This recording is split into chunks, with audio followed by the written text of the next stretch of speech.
Today, it's my great pleasure to introduce Ken Roseboro, who for most of us needs no introduction.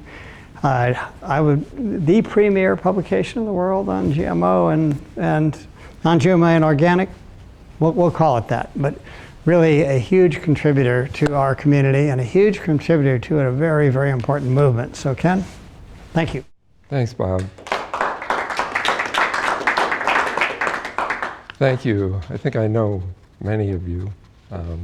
So it's great to be here. I want to thank Bob for asking me to talk. So I just want to talk about, my name is Ken Roseboro. I'm editor and publisher of the Organic and Non-GMO Report. It's a magazine, bi-monthly magazine that focuses on the markets for organic and non-GMO and more recently, regenerative food and agriculture. So I just want to give my experience as an entrepreneur starting this business and just kind of start with a backstory. So my background is in journalism. I got a master's in professional writing from MIU in 1992 and was a freelance writer for many years. And my freelance writing journey led me into agriculture, living in Iowa.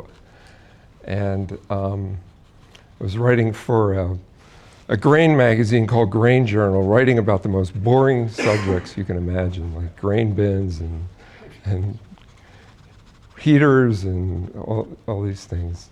But then I started writing about GMOs, genetically modified foods, which I guess most of you are probably aware of, which started to emerge in the late 1990s. And so I was writing about that for a grain magazine, and I compiled a list of labs that do GMO testing.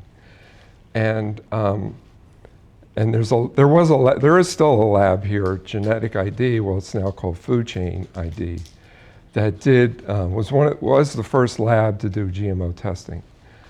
So I showed them what I had done. I was writing articles, and they said, "Oh, we should hire you to write articles for us."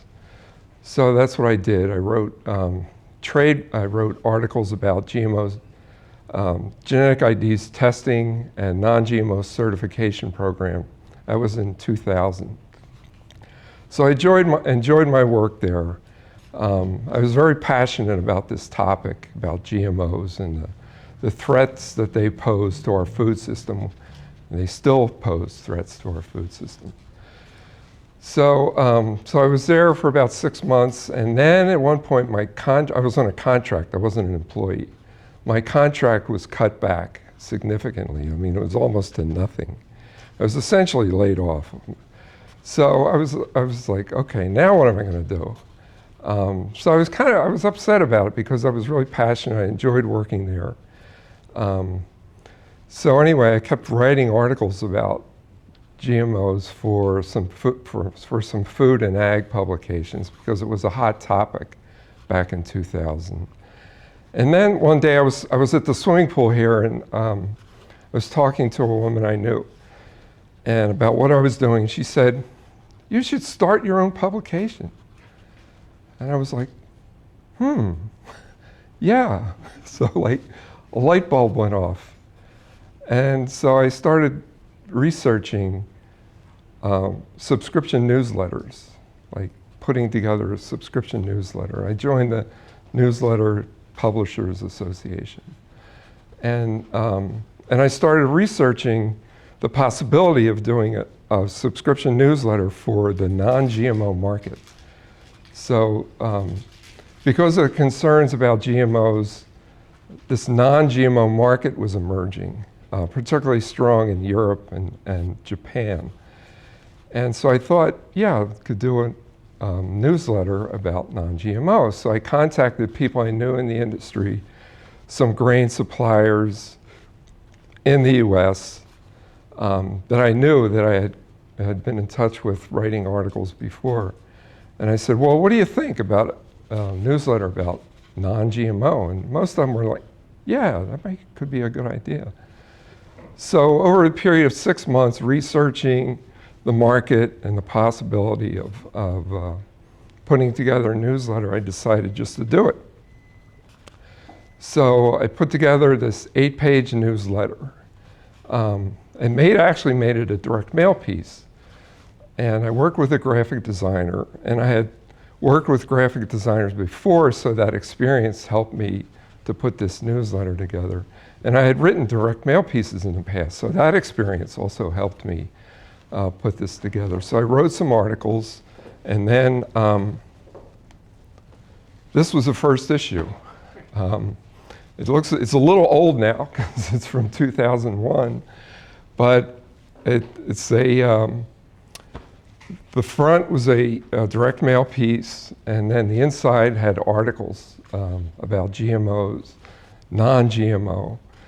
And so I compiled a mailing list with a friend helping compile a mailing list of about 2,000 names, and we mailed it out to these people. And then I went to, there's this massive trade show in Anaheim, California every year called Natural Products Expo West, and which I've been to a bunch of times. And so I took a bunch of copies there and handed them out.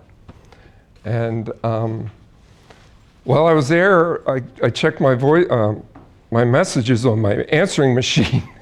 and I got subscriptions. People were calling in for a few subscriptions. I was like, yes.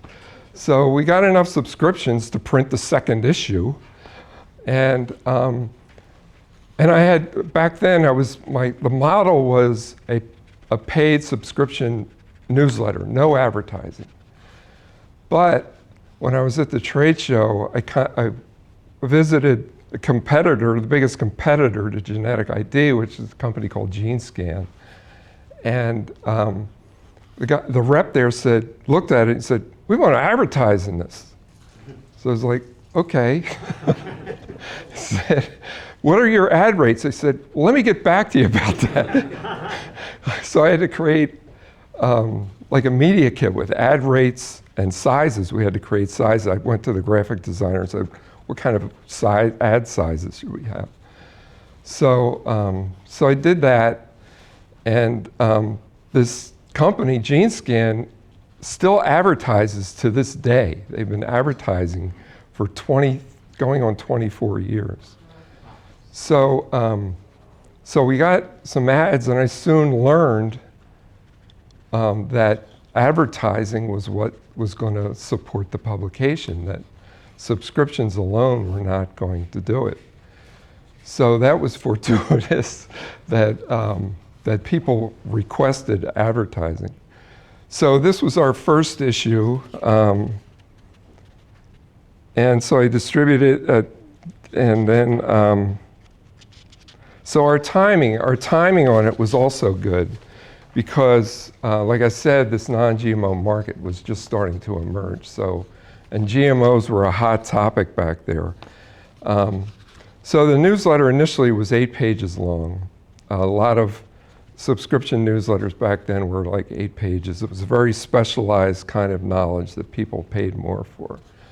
But then it grew, expanded it to 12, to 16 pages, then to 20, 24, and it grew to 40 pages. And that's where it is today, although we've been doing 32. This is the latest issue, and I have copies. So it's become, grew from a small newsletter to a magazine, to a full-color magazine. So we have advertising, a lot of advertising in there. And so it's this was issue number 219. So since 2001, we've published 219 issues, and counting. So it started, when I first started, I was publishing every month, 12 times a year. I soon realized I need some time off. So in 2006, I reduced it to 10 times a year. And then just back in 2018, it went to 6 times a year. So we just figured we had enough material, we could just make it 6 times, and nobody complained. So it gives me a little breather. So the website, like the magazine, has evolved over the years. So this is our latest version of it. And the name of the publication has also evolved. It was initially the Non-GMO Source, and then became the Non-GMO Report, and then Organic and Non-GMO Report, because organic and non-GMO are similar in that they both prohibit the use of GMOs. So, and then we also have a newsletter that goes out 6 times a year, Organic and Non-GMO Insights, because the trend is towards digital. I mean, we started out as print, and we had a website, of course, when we first started. And then I started creating PDFs of the newsletter. So we would send that out to people who just wanted a digital version. And then the PDF evolved to what's called a flip book or flip page version, which is, it's like the magazine, and you click on the pages and they turn just like a magazine. It sounds like a magazine, page turning also. It also has live links to the advertisers' websites. So the advertisers appreciate that. So it's now organic and non-GMO Report and Insights. And then I got the idea after I launched the report, or the Non-GMO Source in 2001, to create a directory of suppliers of non-GMO grains, ingredients, and seeds, because back then food companies were starting to respond to the non-GMO demand, and they wanted to source non-GMO ingredients. So I said, so I figured, let's put together a directory of suppliers of non-GMO grains and ingredients. So that's what we did in 2002 with the Non-GMO Source Book. This was our first issue. It had 200 suppliers of seed companies, growers, processors, exporters, ingredient manufacturers, product manufacturers, GMO testing labs, identity preservation consultants. So it was a buyer's guide to suppliers of non-GMO seed, crops, ingredients, and food products. So we've continued publishing that every year. And this is our 2024 version. We've grown from 32 pages for the first directory. Now it's this one is 100 pages, I think. And we have 800 companies are listed in the directory now. So the market has grown significantly. And so publishing this magazine has led to other opportunities. I've gotten speaking engagements at trade shows and conferences, and I've got 2 book opportunities. I wrote a book about genetically altered foods in your health, and the Organic Food Handbook. These I wrote in 2000. They came out in 2004 and 2007. How many people have seen this seal? Just everybody. This is the Non-GMO Project.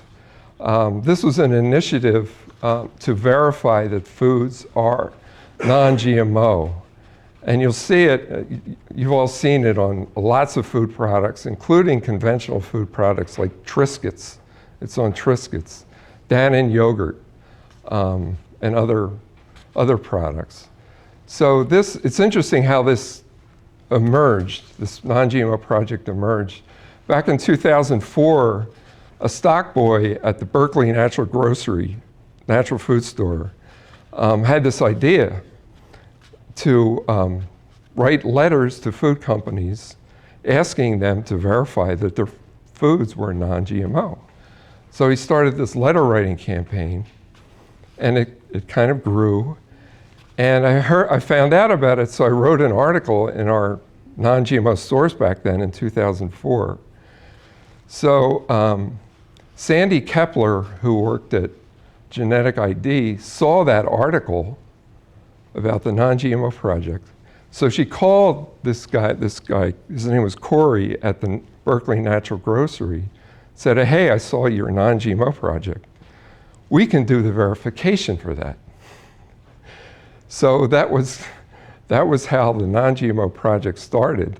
And so we had a role in it because Sandy saw the article that we had written about that in our publication, and then she contacted them.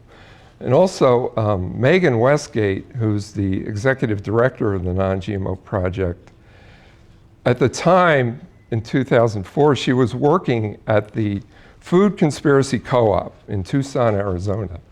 And she subscribed to our publication.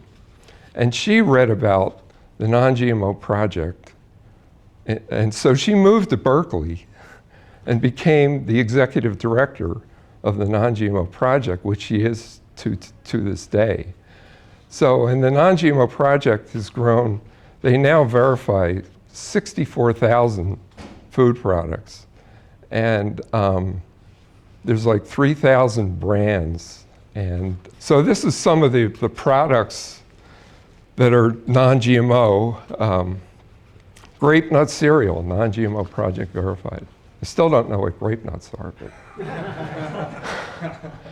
So, so the non-GMO project has really grown significantly. So it's almost, in the food industry, it's almost become mainstream. It's, food companies will say, well, yeah, we want to get non-GMO project verified too. So it's been great because it's given consumers non-GMO options because the US didn't have mandatory labeling of genetically engineered foods. The non-GMO project kind of filled the void and said, here, these products are non-GMO. Yeah. What percentage of non-GMO food products in the market have elected the non-GMO certified label? Is it 100% saturated, or? It's not 100%. There's still some companies that will make their own non-GMO claims, like Breyer's ice cream. They have their own, they make their own non-GMO claims. But third-party non-GMO verification has become more and more important. So I think these self-claims, these self-non-GMO claims are, you'll see them less and less. In fact, like Whole Foods Market, they, in order to sell a non-GMO project, a non-GMO food in their store, that has to be non-GMO project verified. They won't accept products that have non-GMO claims. So, so the non-GMO project, has grown significantly. I just want to talk about a couple of impacts that we've had. There was a man, a supplier of, he's a farmer in Missouri. His name was Randy Constant. And he was selling organic, what he claimed were organic corn and soybeans. And he had a business called Jericho Solutions, which was based in Iowa. As it turns out, for 10 years, he was selling $250 million worth of corn and soybeans as organic when they weren't organic. They were conventional. So he was committing massive fraud. And in 2007, I got a call from a organic soybean processor in California and said, I got this rail car full of organic soybeans, and I had them tested, and they tested 20% GMO. They were all conventional soybeans, Roundup Ready GMO soybeans. She was like, what can I, and she told me this story. She said, I got these from Jericho Solutions in Iowa, which is Randy Constant, that was his company. So I wrote an article about this back in 2007, and I contacted this Jericho Solutions, and I said, hey, what's the story here? That your customer in California said she got GMO soybeans. And the woman I spoke with said, she must have got them from China. They weren't ours. Ours are organic. Well, 10 years later, 2017, Randy Constant was indicted. It took the feds 10 years to get him. He was indicted. He went on trial, and he was convicted in 2019 of wire fraud and sentenced to 10 years in prison. Tragically, it's right after he was sentenced, he committed suicide. And, sad story. Anyway, the New Yorker magazine wrote a profile of him back in 2021, the great organic food fraud, and told his whole story. And they cited us as the first one to raise a red flag about this Randy Constant. So, so that was good. We got some good publicity in the New Yorker. Also, right now, the U.S. is kind of involved in almost a trade war with Mexico. Mexico, a couple of years ago, said they weren't going to import anymore. They didn't want to import GMO soybeans anymore from the U.S. And this really made the the ag industry and the USDA angry. It's like, how can they do this? How dare they stop buying our GMO soybeans? Well, Mexico, so the U.S., basically forced them to back down, but Mexico stood fast in the fact that they said, we only want non-GMO soybeans for our tortillas, for food use. They would continue to buy GMO soybeans for feed, but they wanted non-GMO for their tortillas. Well, that wasn't good enough for the U.S., so they took them to the U.S.-Canada-Mexico agreement, a dispute panel. So that's in the works right now. So in this dispute panel is supposed to rule about this sometime this fall. So anyway, when I heard about this, I said they want non-GMO corn. And so I contacted some grain suppliers and farmers in the US saying, hey, would you like to supply Mexico with non-GMO corn? And they were all like, yeah, we would. They're our trade partner. So we'd be happy to. So I've written a series of articles about this, saying that, here in the US, farmers and grain suppliers are ready, willing, and able to supply Mexico with non-GMO corn. So I've spoken about this at several webinars and written articles about it. And so Mexico is aware that the US could supply them with non-GMO corn if they wanted. So this is still in the works, this dispute panel. So we've been encouraging this non-GMO opportunity for U.S. farmers to supply Mexico. So it's like the U.S.'s position, the USDA and agribusiness, their position, it's basic business 101. Give the customer what they want. If Mexico wants non-GMO corn, let's give it to them. But they don't, their position is, bring down the hammer and force them to accept. Everyone's going to want it. Yeah, right. Yeah, well, that's the thing. I think the U.S.'s position is if Mexico gets away with this, other countries are going to want to do the same. So they want to stop them. So. There's a phrase for this. It's called shoving it down their throat. Yeah, right. Well, right. I mean, what are the mechanics of that? I mean, if there is, 100,000 tons of non-GMO corn on offer from U.S. growers that cut a deal with a buyer, what role does the court have to say, no, you have to be buying non-GMO corn? Oh, they can't force them.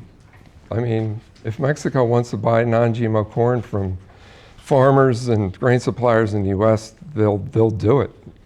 It's just that the U.S. wants to downplay that, that opportunity. Yeah. Aren't there contracts with like Monsanto that if they grow non-GMO, they're kicked off of the bandwagon or whatever? No. Anti-competitive measures, no? No. Monsanto is gone. They were bought by, Or whoever's. yeah, Bayer, Bayer. whoever's not next, Bayer. Yeah. Isn't Europe fighting this too? Yeah, Europe has been strongly non-GMO since the early 2000s, late 1990s. Yeah, yeah, and they stopped buying GMO corn from the U.S. But Europe is bigger, so they have, but the U.S., they were gnashing their teeth about that and complaining, and I'm not sure where that is right now, if they're still not buying GMO corn from the U.S. So anyway, yeah. So we'll see what happens with Mexico. One question. Yeah. Is there a price difference? There's a premium. That's the thing. U.S. farmers can earn a premium for growing non-GMO corn. And according to one farmer I spoke to, it can be as high as like $1.40 above conventional corn price. Yeah. So what percentage, what is that roughly? What's that? What is the percentage of increase, Well, if commodity corn is going for $6 or maybe less, it's So 25%? yeah. What is the yield differential with non-GMO corn versus Roundup Ready corn, and similarly for soybeans? With corn, there's little or no yield difference. Okay. I mean, the proponents of GMO corn will say, "Hey, our corn out yields, yields great," but I've talked to seed companies that supply non-GMO seed, and they'll say, our corn yields just as well, and there have been field trials showing that. So, yeah. I guess to the best of your knowledge, what are some potential tax benefits or tax incentives for growing non-GMO crops compared to GMOs that you would know of? Tax benefits. I'm not aware of, any tax benefits. I mean, the income could be higher because of the premium that's paid for non-GMO. Yeah. Right, that's from the buyer's side, but then I guess The farmer earns more. So it has Right. higher income tax rate. Yes. There's no specific tax benefit. No, there's no tax benefit. But it's a challenge for farmers to grow non-GMO corn because corn cross-pollinates. So, and there's so much, I mean, more than 90% of the corn grown in the U.S. is GMO. So a non-GMO farmer could be an organic corn farmer, or non-GMO corn farmer could be surrounded by GMO farmers, and the cross-pollination, they could contaminate their non-GMO corn, which has happened. And the farmers lose their premium because the corn is tested positive for GMOs, and the buyer will reject it. Yeah.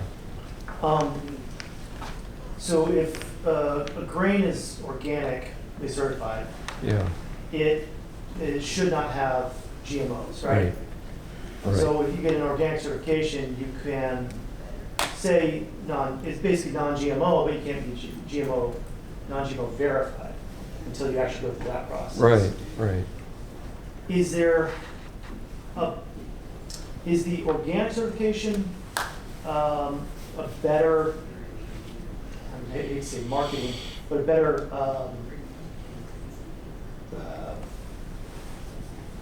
allowing the customer to have confidence in the food versus the non-GMO verified label? So if you had to choose one, which one would you go with?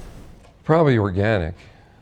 Yeah, because organic certification is more encompassing than just prohibiting GMOs. Right. There's the whole thing about prohibiting pesticides and other chemicals.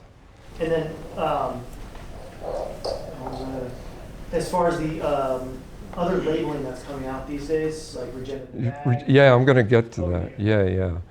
Yeah, I mean, for a consumer who wants the best assurance, buy products that are, the USDA organic label and the non-GMO project label.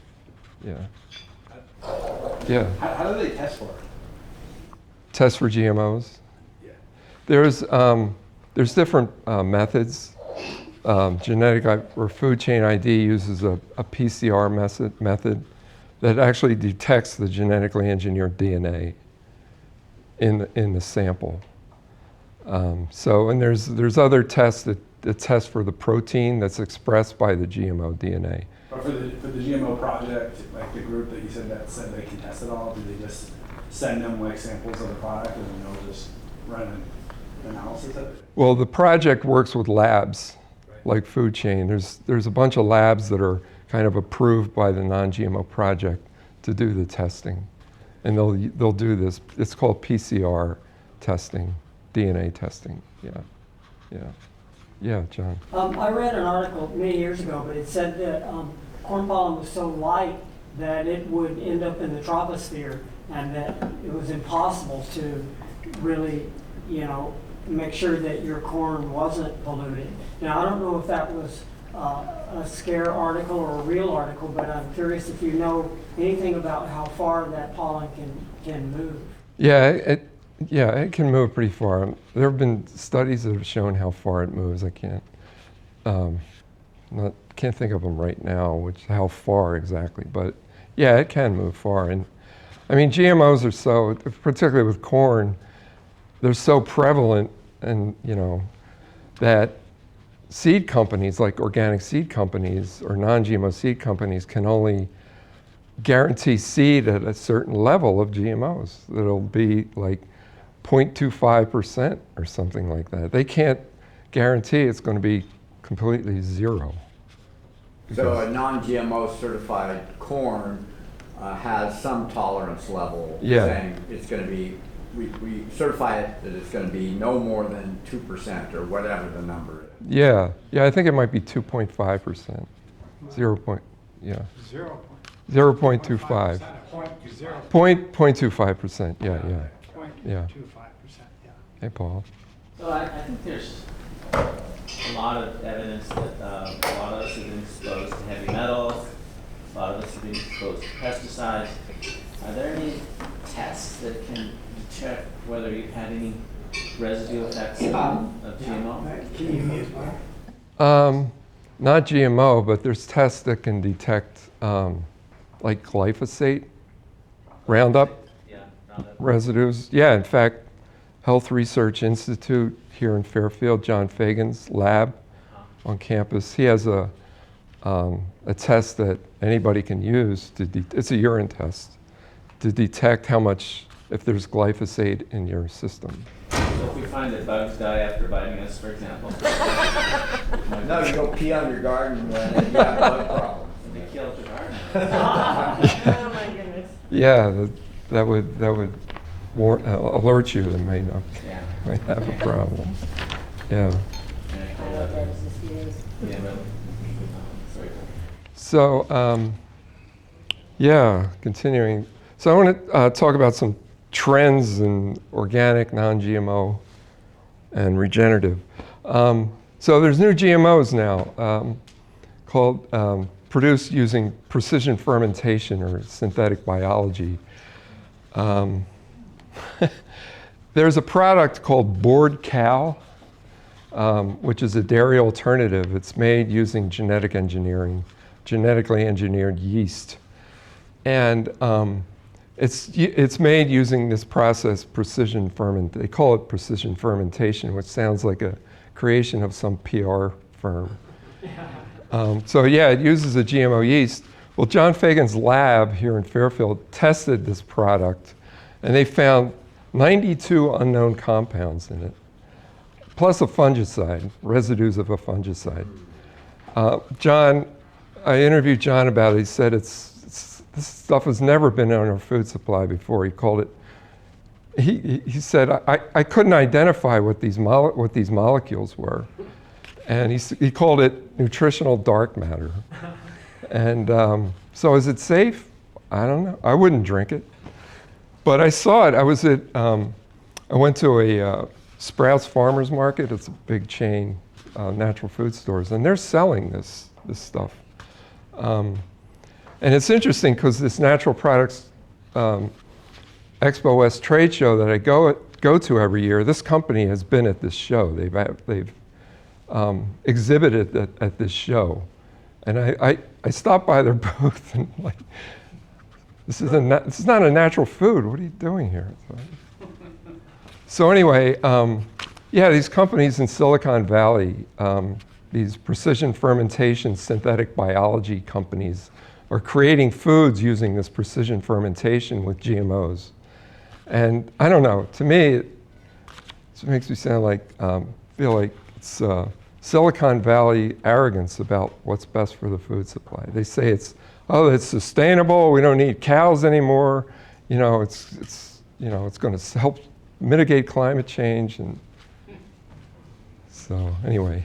Isn't genetically, those artificial meats, lab created meats. lab created meats? Yeah, the yeah. same kind of thing? Yeah, they're created using genetic engineering also. But it seems like you do consumer surveys when they're asked about eating lab-grown meats, they're like, what? No, I don't want that stuff. But these companies like Board Cow and these lab-grown meat companies, they're getting all this funding to put these products out when there's zero consumer demand for them. So it's going to be, and some of these companies have already, gone out of business. So we'll see what happens. So in a more positive trend, regenerative agriculture has become a very big trend right now. It's probably the biggest trend in agriculture. Some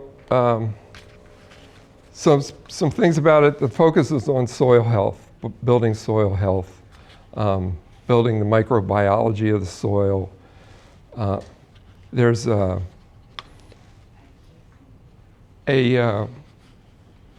sign at the entrance to the Rodale Institute in Pennsylvania that says, healthy soil, healthy plants, healthy people. And that's the basic formula for organic as well as regenerative. So some of the principles are to minimize soil disturbance with little or no tillage, plowing, because that releases carbon into the atmosphere. It also leads to runoff. Fields that are plowed, when it rains, the soil just runs off into rivers and streams. Keep the soil covered year-round. Increase crop diversity, more diverse crop rotations, which helps to break pests and disease cycles. Maintain living roots year-round. I mean, you'll see some farms around here you'll see them, not that many, but turning green, like in March. So they're growing cover crops, which helps to prevent soil erosion. And it also helps to build the soil, adds nutrients to the soil. And also integrating livestock. That's another, one of the principles of regenerative agriculture. So some of the benefits, and that farmer, this farmer, Rick Clark, he's a regenerative farmer in Indiana. He started out conventional, he got into regenerative, and now he's organic. Now he grows organically. And he's he's in demand as a speaker all around the country, speaking about regenerative agriculture and organics.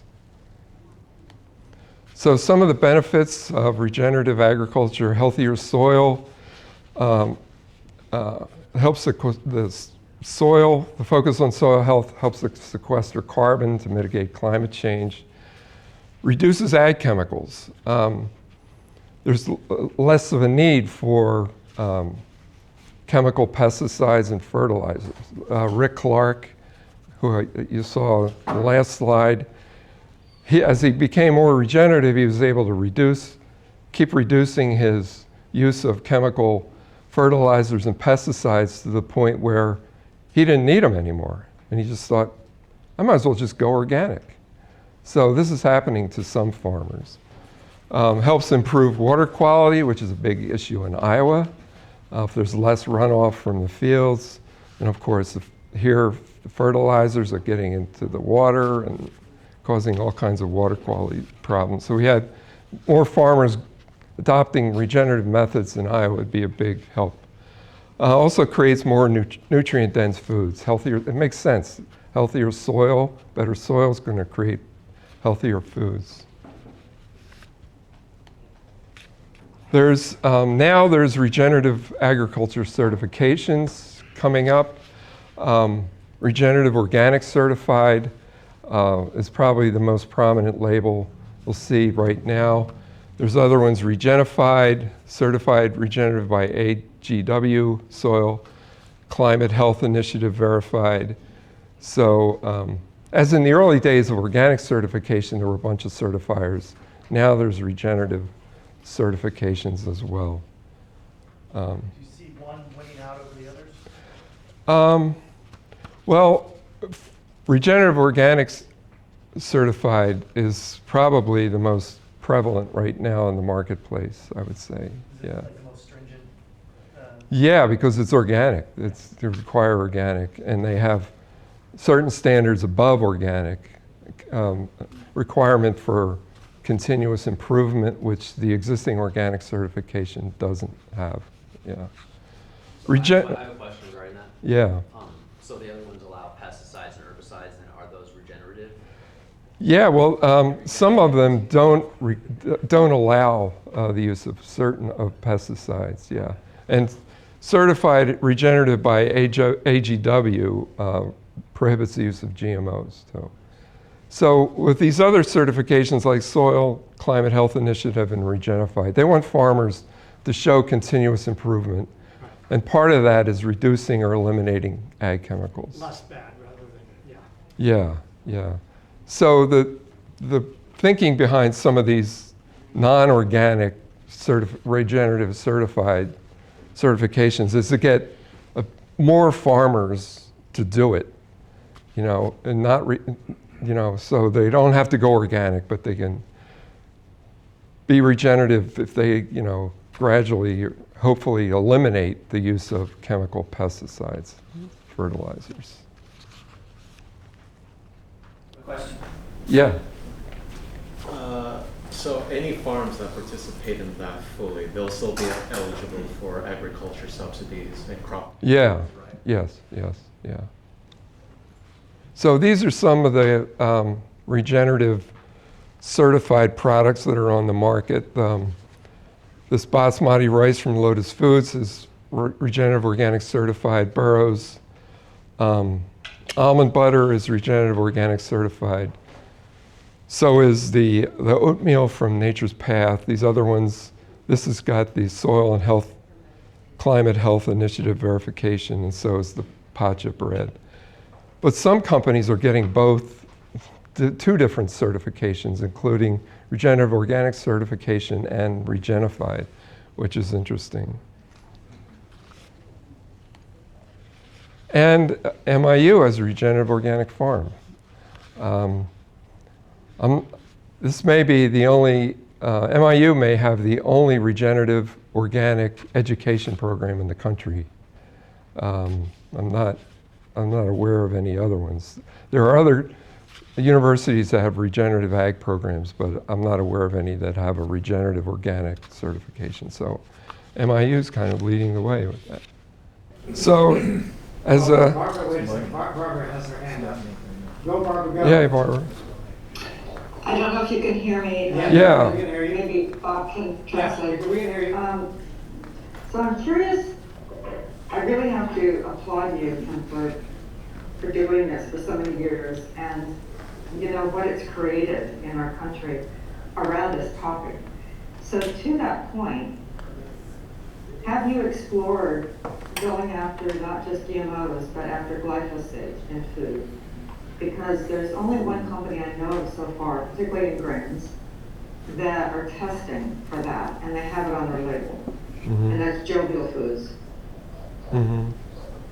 Yeah, we've been covering the glyphosate free certifications, as well as news around glyphosate. Bayer, Monsanto has been involved in lawsuits. Well, people have sued Monsanto Bayer who've gotten non-Hodgkin's lymphoma from using Roundup. And Bayer has actually lost a bunch of those lawsuits. And their stock price has plummeted from that. And so we've covered that because it is a big issue. The whole glyphosate thing is a big issue. So, I mean, because it's being used to terminate certain grain crops Right. and legumes. Yeah. I think that's the big concern for consumers. Right. Is not to think they're buying a non-GMO product. It may not be certified organic, but it could still have a lot of glyphosate in it by virtue of the termination of that crop. right, yeah. Yeah, I mean, there's farmers that are doing that are killing cover crops with glyphosate. It's a common practice to do that. So, yeah, and that's kind of that's a controversial point in the regenerative movement about the use of glyphosate to kill cover crops. It's So- a desiccant, as I Yeah, understand it, so it's a crop finisher that is cheaper than, say, burning propane to dry your crop. Right. You spray it with glyphosate, it desiccates it, and then you harvest. Yeah, glyphosate is used, as you said, as a desiccant on oats and wheat to kill them. Also potatoes. Early potatoes. And Yeah. chickpeas, garbanzo beans as well. Yeah. So there's some companies now who are requiring farmers not to do that anymore. Grain Millers is one. They buy a lot of oats from Canada. They don't allow their oats, the oats that they buy, to be desiccated with glyphosate. So, yeah, Einer. There's a team that's been working on this. I saw a video a couple days ago, and they developed a strategy to get glyphosate out of private garden products, and they did it in a few years. And all they did is take 3 lawsuits.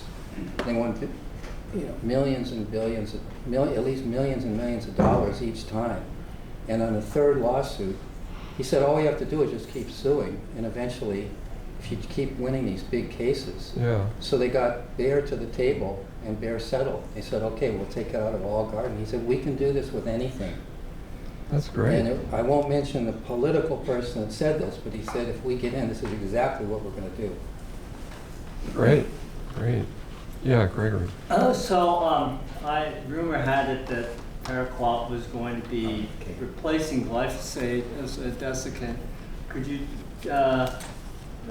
mention, comment on that? And the other comment I'd love to hear about is apparently there was a federal database on the tonnage of pesticides per county across the United States, and that database has now been defunded.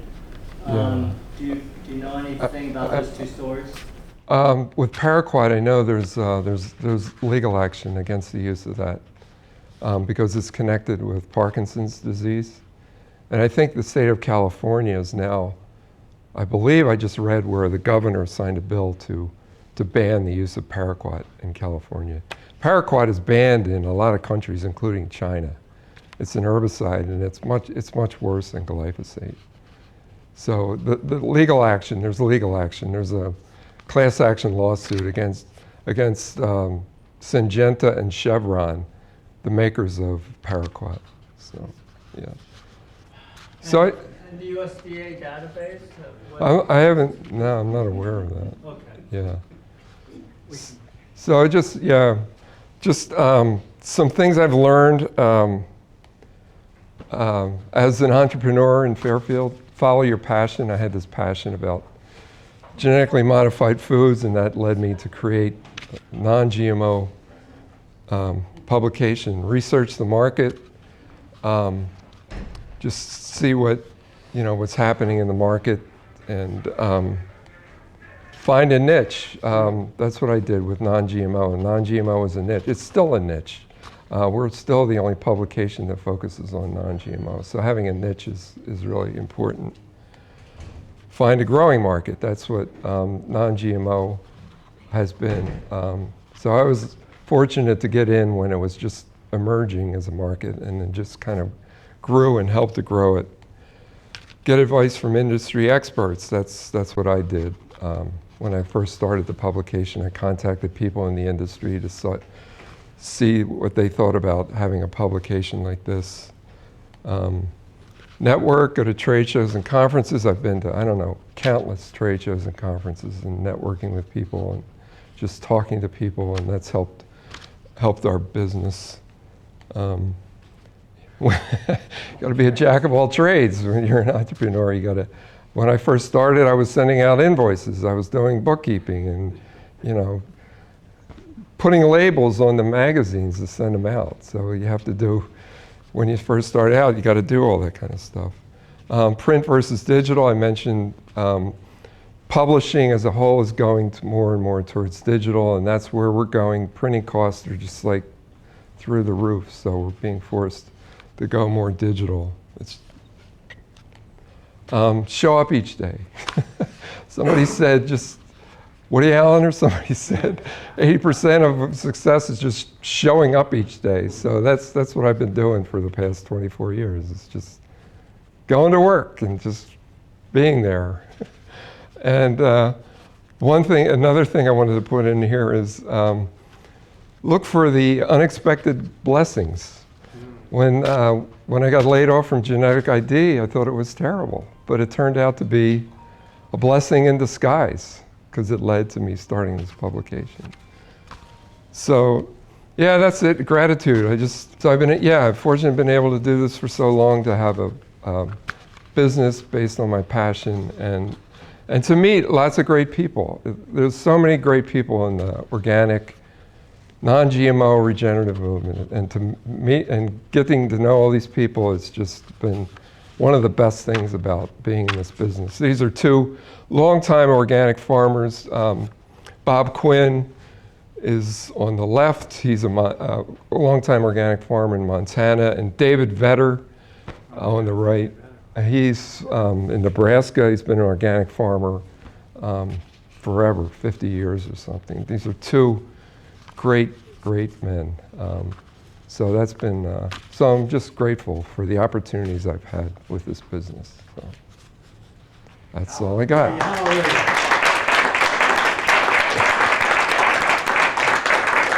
Thank you.